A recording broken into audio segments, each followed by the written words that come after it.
Góðan daginn, eins og Snævar sagði, þá heiti ég Arna Rómarsdóttir og ég yfirmaður próftæknideildar hjá Org líftækni og ég tók mína doktorsgráðu á svipuðu efni á Directed Evolution sem að Nóbelsverðlaunin í efnafræði fjalla í ár. Þannig að það er svona þegar maður setur eitthvað á Facebook og Snævar segir bara vill ekki halda fyrirlestur.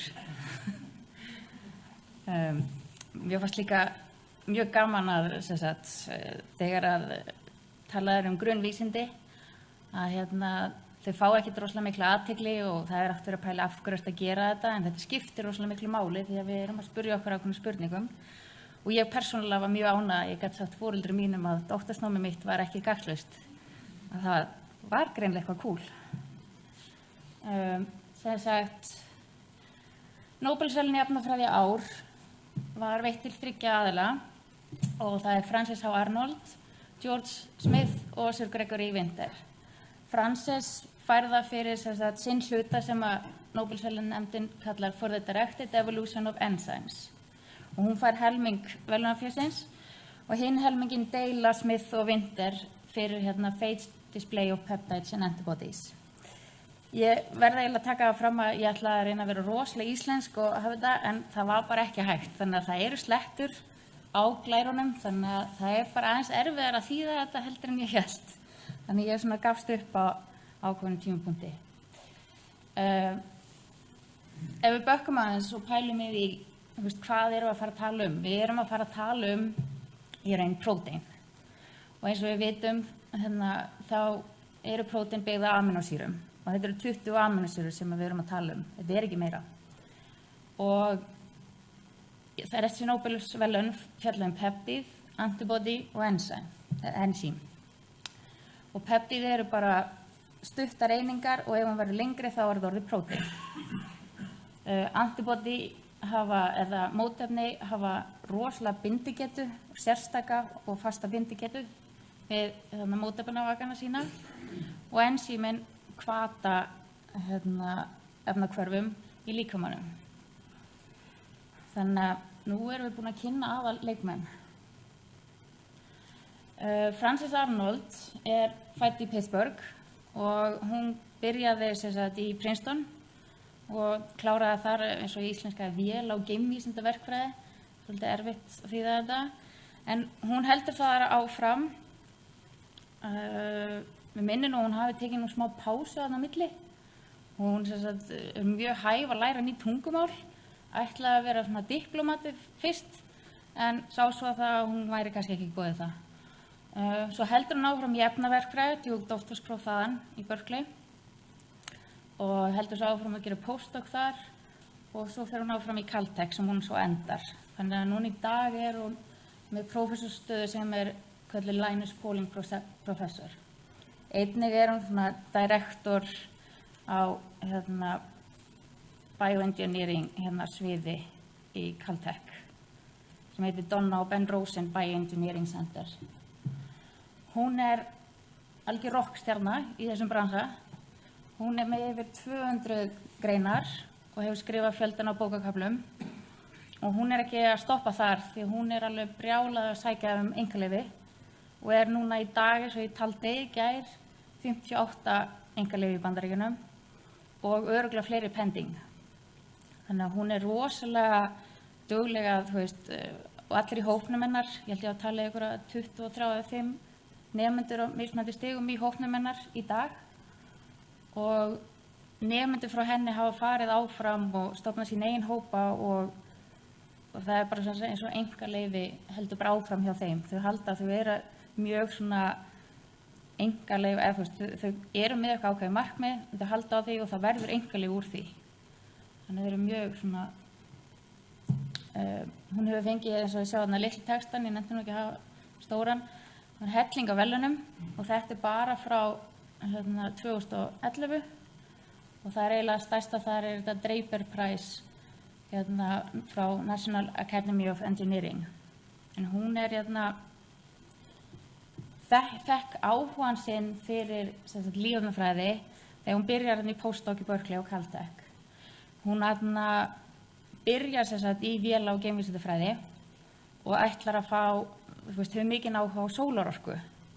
Svo það verður Ronald Reagan forseti og það kemur í ljós að alternative energy ekki inni núna.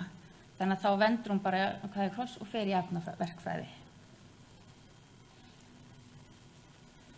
Þannig að þessi hérna fína mynd sýnir í raun hvað hún að gera á sínu labbi í svona einfaldari mynd.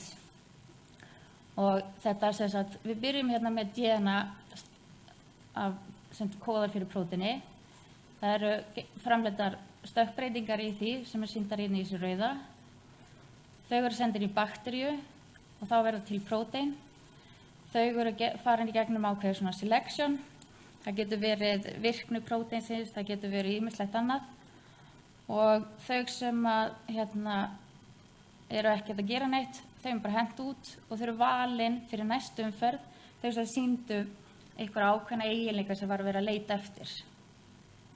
Svo það heldur þessi hringur áfram og getur haldið áfram þangað til að það sem var búið að skilgreina við erum að leita eftir komið.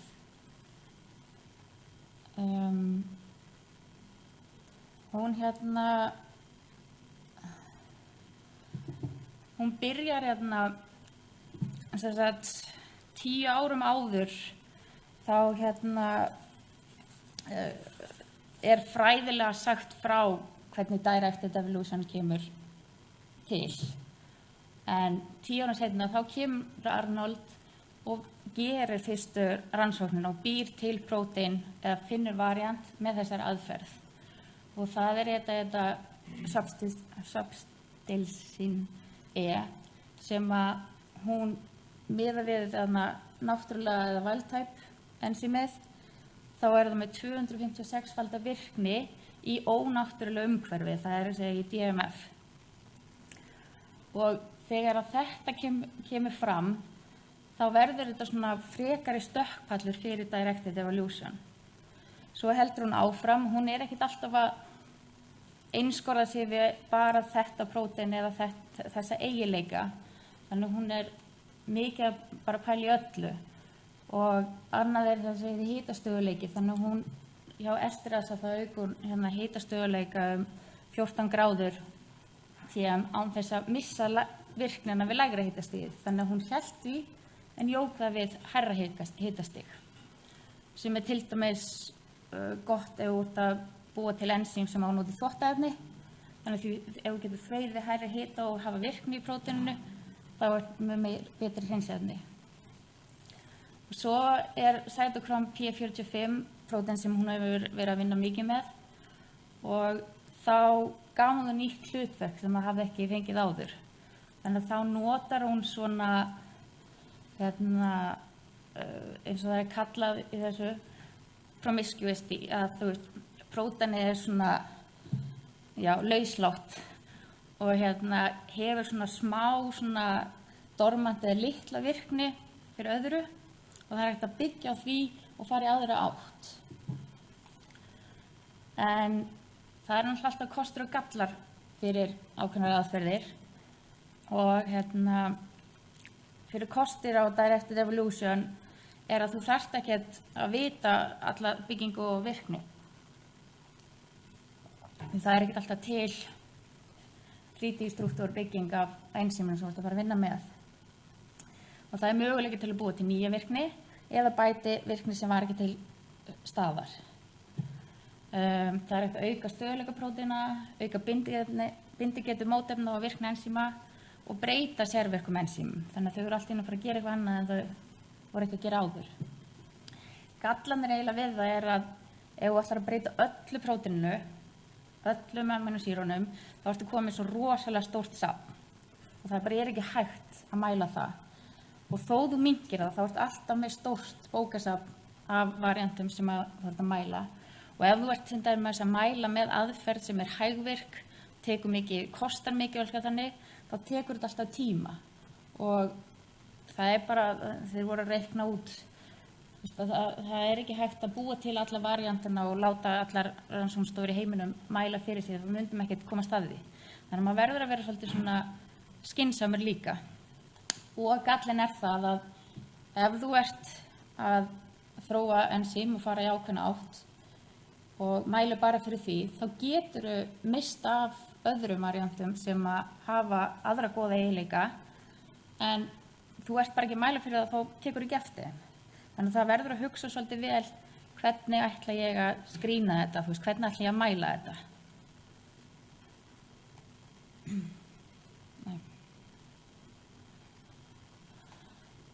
Þannig að og hvernig gerum við breytingar á bókasafninu eða library, þá getum við gert þessar point mutations og þá oftast notað með svona error prone PCR.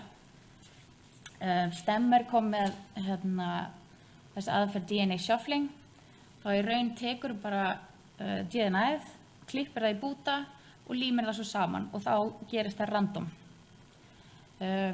Það stundum getur orsakað þú færð ekkert svo mikinn fjölbreytileika í bókasafnið þitt, eða það getur það, en þetta error prone meira notað á labbinu hennar Arnold. Þannig í raun, þegar þú ert að gera directed evolution, þá byrjar það með eitthvað enzím, svo þú ætlar að, eins og í hennar tilfelli, eða prótein, byrjar að velja eitthvað prótein. Þetta má ekki vera dautt prótein. Það gengur ekki upp, hefur komið í ljós. Það verður alltaf að hafa eitthvað virkni og stundum ef þú ætlar að taka prótein eða enzím og það með aðra virkni, þá betra stundum aðeins að draga hana niður, breyta próteina þess að draga niður, þá hægt að fara í aðra átt. Og svo þá þarftu að búa til bókasafnið, búa til fjölbreytilegt DNA, svo þarftu að finna einstaklingana eftir því hverju vælur eftir og svo heldur áfram og gerir þetta aftur og aftur þangað til að þú komin. En í raun þetta endurtekning á því sama. En eins og þessi mynd sýnir, þá lýst þessu að það sequence base og svo það fitness. Og þetta eiginlega svona eins og að labba upp þetta fjall. En þú byrjar það sem númer 1 og sko þessi sem með margfalda virkni með það sem þú byrjaði með. En það sem svona tricky með directed evolution, það ekki sniðugt að fara alla leiðina strax. Það betra að fara í þessu umganga. Því ef að þú ferð strax þá í raun getur þú enda með margar sem eru bara biluð eða virka ekki. Þau fólst ekki rétt eða gera eitthvað svona. Þannig að þú verður að taka þessi skref til þess að byggja upp svona heilsteyptan einstakling í bókasafninu.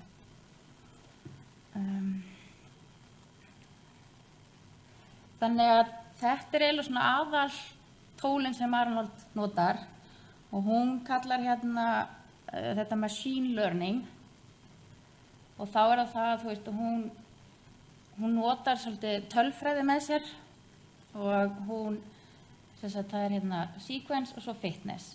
Þannig að þessi rauðu punktar eru svona einstaklingar sem hún hefur áhuga á því að hún búin að plotta þetta upp að það hægt að finna góða einstaklinga út af þarna án þess að fara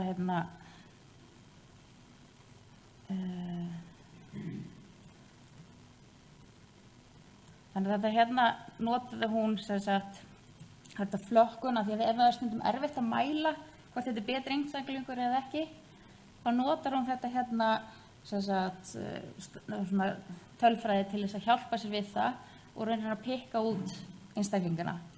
Einstað hefur hún líka þróað annað sem hún kallar schema recombination. Þá líka með tölfræði, þá finnir hún út hvaða svona svæði, þannig að hún býr til svona kæmirur. Þannig að þið sjáu litina, þessi grænn kemur rauður og blár Þannig að hún finnur út að þetta svæði svolítið stöðugt.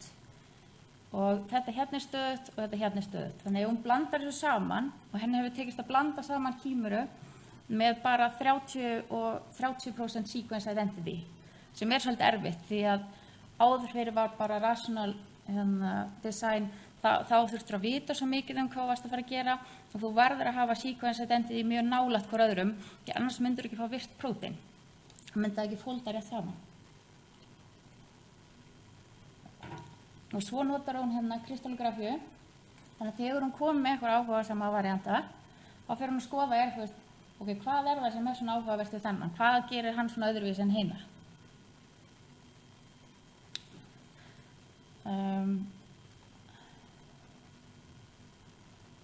Þetta sem sagt George Smith, einn af hinum sem fengum. Smith fæddur sem sagt í Norfolk í Bandaríkjunum, 41, og hann byrjar í líffræði og fer svo í Harvard University í örveri og ónæmisfræði. Þannig að hann kemur svona frá þessum mótefnageira. Svo fer hann til Missouri í háskólann þangað 1975, en á árunum 1983 og 1984 þá fer hann í rannsóknarleyfi til Duke University sem reyndist áhrifaríkt ár fyrir hann, því að það var þar sem að hann fær hugmyndina og byrjar að þróa Fates Display sem að hann fekk svo Nóbelsverðlaun fyrir. Núna hann eins og á samt hinum sem að deila með honum helmingnum, prófessor emeritus við háskólann. Og hann ekki með marga greinar á bak við sig. Hann fekk verðlaun 2007 fyrir Fates Display aðferðina, en honum lýst svona sem hæglátum svona snillingi. Það fer rosalega lítið fyrir honum, en hann rosalega klár, en hann skrifar ekki greinar nema þetta sé eitthvað rosalega nýstárlegt og hann hefur rosalega mikið, það er mikilvægt að segja þetta áfram í heiminn, þannig að hann ekki að skrifa greinar nema þetta sé bara eitthvað rosalega spes. Þannig að hann hefur ekki svona safn af greinum bak við sig eins og Arnold. En hann þróaði þessa aðferð og byrjaði með hana. Og þetta bakteríufagi sem vírus sem getur sýkt bakteríu. Og konseptið gengur út á það að það prótínhúð utan á faganum og þú getur breytt því með því að setja breytingu inn í DNA-ið og þá hægt að búa til mjög sterk binduprótein og peptíð til þess að binda við aðra hluti. Hann sagði sjálfur að hann gerði sér enga grein fyrir því hvað hann hefði fundið upp, hvað hægt var að nota í þetta og eiginlega mjög hógvær og finnst það að þeir sem að koma eftir honum héldu áfram með aðferðina hans, að þeir eru líka stjórnendur í þessu máli, ekki bara hann. En hann hefur haldið áfram á sínu labi og reyna að skilja bindingun á milli mótefnanna og mótefnavakana og þar með auki hagnýtt gildi þeirra. Og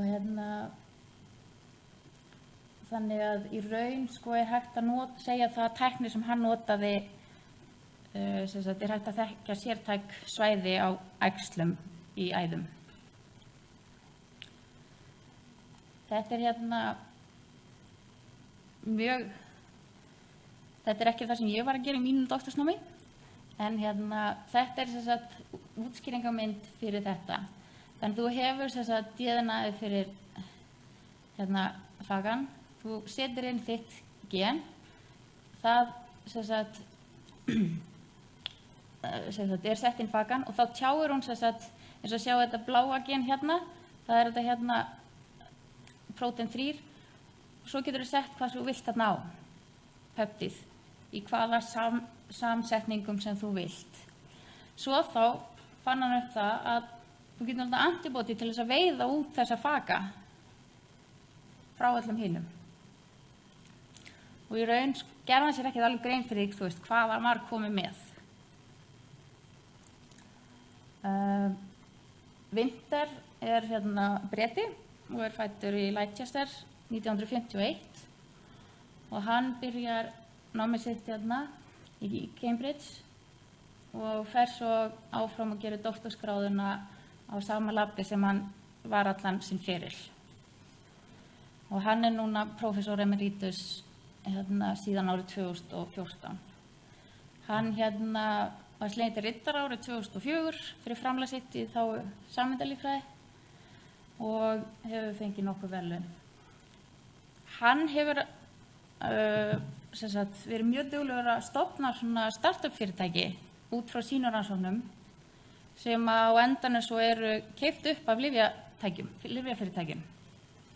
Þannig að hann hefur verið meira að nota þessa aðferð til þess að þróa lyf og fyrir lyfjameðferðir og þá sérstaklega með mótefnum. Hann var sá fyrstur til þess að sýna fram á það að feitsplein og mótefnin væru virk og svo þá þegar það kemur í ljós þá verður svona stökkpallur fyrir lyfjaþróun og notkun hans hefur orðið til þess að við getum þróa núna mótefni sem lyf. Auk þess þá þróaði hann svona tækni sem hefur hægt að búa til mótefni sem eru meira líkt mannamótefnum. Þannig að það er kallað humanized antibodies og human therapeutic antibodies. Og það er í raun það að ef við sjáum þessa mynd þarna, þessi mynd hérna, þá er þetta músamótefni, svo er þetta svona chimera og þetta er humanized, þannig að þið sjáu skilja rauða er orðið miklu minna, þannig að þetta er orðið miklu líkara en ekki alveg eins og mannamótefni og svo er þetta humanized og þið sjáu hérna fjöldan á lyfjum sem hafa komið í kjölfar á þessari típu af mótefnum.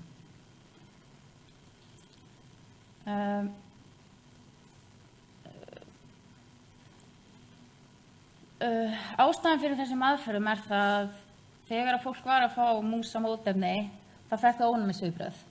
Þannig í kjölfarið á þessu þá var hægt að minnka líkurnar á því að fá ónæmisviðbrögð í líkamanum. Og Campath er fyrsta lyfið fyrir MS-sjúkdóminn sem var þróað með þessari aðferð. Og einkalyfi frá Vinther fylgvísa aðferð til þess að búa til mannamótefni, þessi human therapeutic antibodies. Og þar var lyfið Humira fyrsta monoklónal mótefnið og notast við liðagigt ásamt öðru. En monoklónal antibodies eru vaxandi markaður fyrir lyfjagjöf og er þar á meðal notað fyrir brjóstakrabbamein, hvítblæði, astma, gigt, psoriasis og svo er það líka notað til þess að forðast að maður hafni líffærum.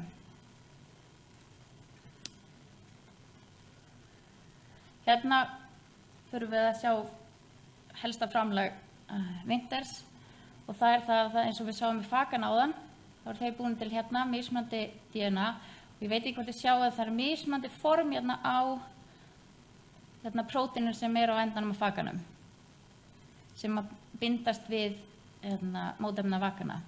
Þannig hérna eru svona target, þú vilt fá þess að passa við þessa hérna. Þannig þú býr til svo bókasafn, svo er það testað og allir þessi rauði, þeir bundust ekki við.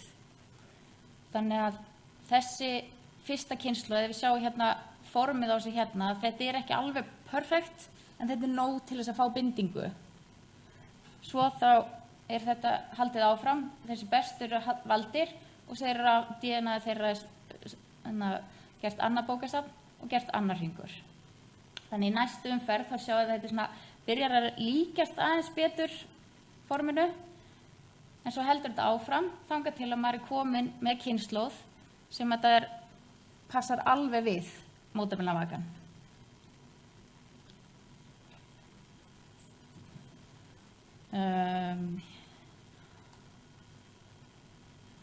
Þess að Arnold, til að taka saman, var fyrst til þess að nota Direct Evolution. Það var búið að tala hana áður, en hún er svo fyrsta sem að gera þetta á labbinu. Og hún hefur þróað ensím í iðnað til þess að framleiða biofuels, þvottaefni, efni sem notað á rannsóknarstöðum, lyf og intermediates fyrir lyfjaframleiðslu.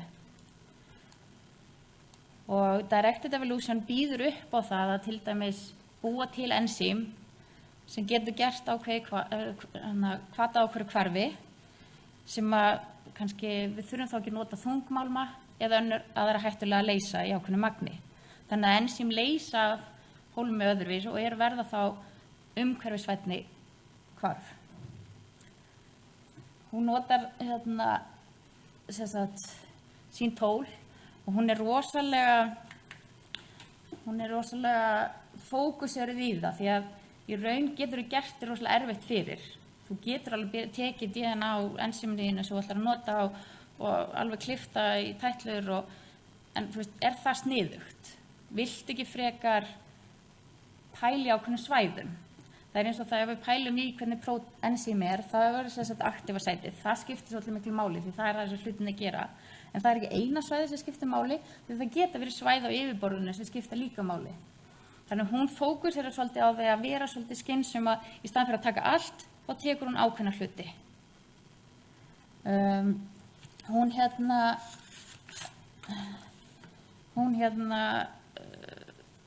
sem sagt bjó til mjög skemmtilega, sem sagt, hún hefur líka búið til svona bakteríur sem eru svona whole cell biocatalyst. Þannig að þá bjó hún til bakteríu, þróaði bakteríu, eða E. coli bakteríu og til þess að framleiða ísobútanól sem sem sagt talið svona biofuel sem sagt fyrir framtíðina og það var smá vandamál því að framleiðslan á því þá notaði það NADPH kófaktorinu. En til þess að framleiða ísobútanól í bakteríunu þá þurfti að nota NADH. Þannig hún fer bara inn, það eru 2 ensím í þessum pathway, hún fer inn, breytir þeim og þá hún komið með bakteríu sem býr til ísobútanól. Og sem sagt ensím getur verið hraðari, framleiða færri aukaafurðir og útiloka þörf fyrir þungmálma sem eru hættulegir á aðra leysa. En hún hún hugsar svolítið að vera umhverfisvæn og fókuserar ákveðin svæði í prótínu til þess að gera breytingarnar og notar þessi tæki sín til þess að leiðbeina sér hvert hún ætti að fara í staðinn fyrir að fara bara eitthvað staðar. En eins og ég sagði áður þá kosturum við Directed Evolution að þú þarft ekki að vita allt prótínið því að en það þýðir ekkert endilega að þú að fara að breyta öllu. En eins og það að hún búin að vera rosalega dugleg. Það var svolítið erfitt að velja hvað maður ætti að tala hana því að hún skrifaði yfir 200 greinar. En hún mjög productive. Hún mjög dugleg að koma út greinum og ennþá á fullu að skrifa greinar. En ef við höldum áfram þá til að taka saman þá var það George Smith sem þróaði paste display og hann spáði fyrir að það var hægt að einangra klóna úr bókasafni með random inserts í pakana og nota affinity purification með mótefni sem beitu til að veiða það upp úr. Og hann kynnti einnig til leiks biopanning sem þýðir það að þú ert eiginlega að gera þetta í petriskál og svo þá ertu með targetin í petriskálinni fasta, þú erum að kóta það þar og svo eru fakarnir settir á og þeir sem bindast ekki eru fegnir í burtu, þannig að þá virka þeir ekki. Og þeir sem bindast eru teknir og farin í næstu umferð. Þessi aðferð sýndi fram á 100 miljónfalda bætingu á fökum og hann talaði mikið það að tjáning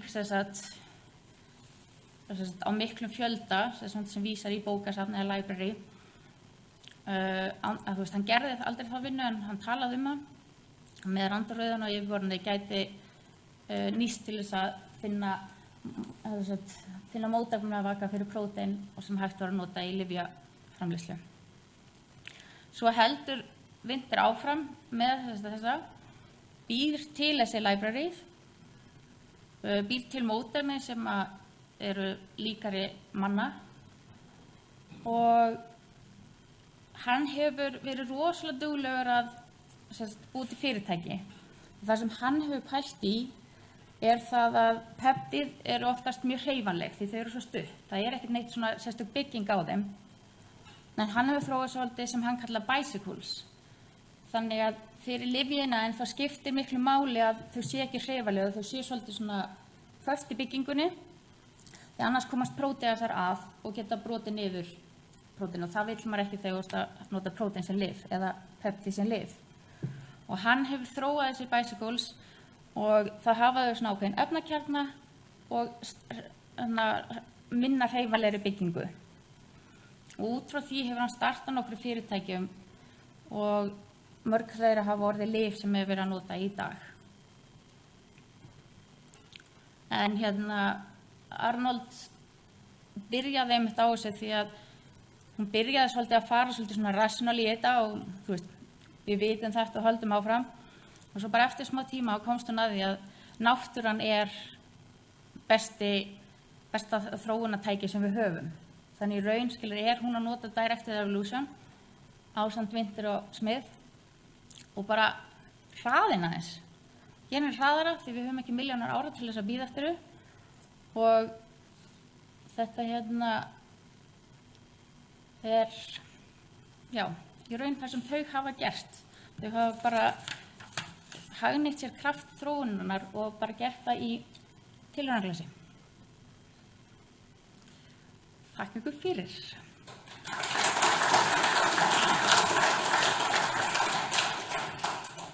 Takk hérlega fyrir skemmtilega fyrirlestur. Eitthvað spurningar? Velkomin til. Takk fyrir mjög flottan fyrirlestur. Ég skiljum mér að mann ekki staftur í staðina. Smith, að hann hafi verið að sjá mismunandi prótein í bakteríunum til þess að finna hvaða sætni mótefnin hefði en svo hafi virðist nú verið að vera með mótefni í bakteríunum. Eru þeir að spegla þetta? Já, svo gera þeir ákveðni, ég er ekki alveg inn í þessu heilstisplay, en svo gera þeir það, þeir snúi sig eiginlega við. Já, einmitt. Til þess að þeir fara eiginlega, að því hinn byrja á þessum punkti og þá snúi þessu við og það nota meiri lyfjaiðnaðinn. Þegar þú að reyna að finna lyf fyrir það. En þetta einmitt að Smith, hann þróaði þessa aðferð og sér örugglega ekkert eftir núna að hafa farið í djúk í 1 ár. En hann mjög hógvær og viðurkennir það alveg, hann gerir sér enga grein fyrir því hvað var hægt að nota þetta í.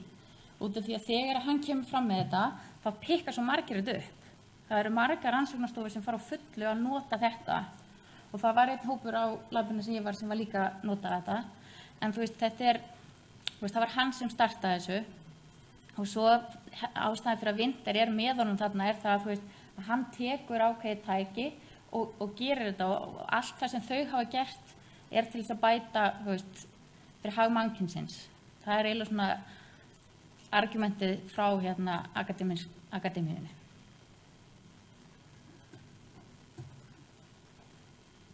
Fyrir spurningar? Má ég spyrja svolítið hvað þið gera núna í dag hjá Orf? Hafið þið eitthvað verið að þróa ensímin sem þið að búið til? Það bara notið náttúrulega? Við erum að nota náttúrulega prótein. Við erum ekki að nota ensím. Já, prótein, já. Þið ekki til að bæta þau með gera virkari og...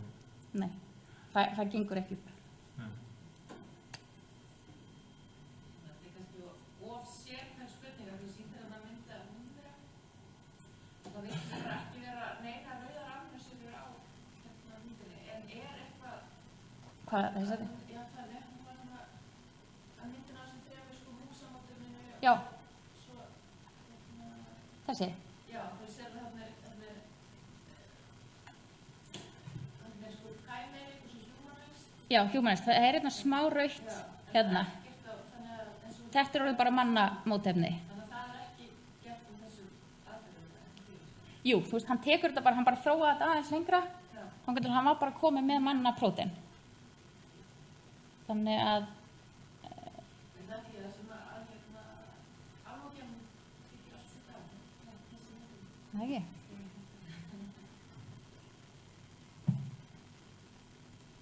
En það einmitt alveg ótrúlegt að grunnrannsóknir hafi byrjað og það hefur fólk að gera þetta í sínum hópum og það hafa komið efni fyrir iðnað, fyrir lyf og þetta hefur hjálpað fólki alveg ótrúlega sem að því hann mjög hógvær þegar þessi Smith þegar hann fekk að vita að hann var þetta og blaðamannafundinum sem hann hélt í háskólanum, þetta var tilkynnt. Þannig að hann er svona, hann er ekkert rosalega, en hérna, hann Vinter, hann hérna var þunnur þegar það var hringt í hann og hérna hélt fyrst að þetta var grín og hérna, svo var hann spurður hérna hvað hann ætlaði að gera við peninginn og það var fyrsta sem hann ætlaði að gera peninginn, það var að borga fyrir kampavínu sem hann lofaði fyrir partíið á labbinu sínu. Það var svolítið hárreikningunum. Þetta er svona mjög mismunandi fólk en hefur verið að nota bara hraða á þróun prótína.